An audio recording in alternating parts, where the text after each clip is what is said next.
ζωής. Ο ιδανισμός θα έλεγα ότι είναι αγάπη πολύ για το περιβάλλον, είναι αγάπη για να προσφέρει στον άνθρωπό του, είναι αγάπη προς κάθε κατεύθυνση. Μοιράζεται την αγάπη, είναι μια βελτική κίνηση. Γενικότερα ο εθελοντισμός είναι κάτι πολύ ουσιαστικό και δύσκολο να το περιγράψουμε με μόνο 2-3 λέξεις. Σίγουρα έχει η ηθική ικανοποίηση και σε γεμίζει όταν μπορείς να βοηθάς εθελοντικά σε οποιαδήποτε δράση και έκφανση της ζωής.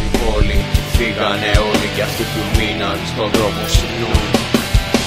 Ζωή μου ξεκινά πάλι μια ανάσα μεγάλη για αυτούς που ακόμα κρατούν. Ζωή μου έλα μαζί μου να φτιάξουμε πάλι μια πόλη που όλοι γελούν.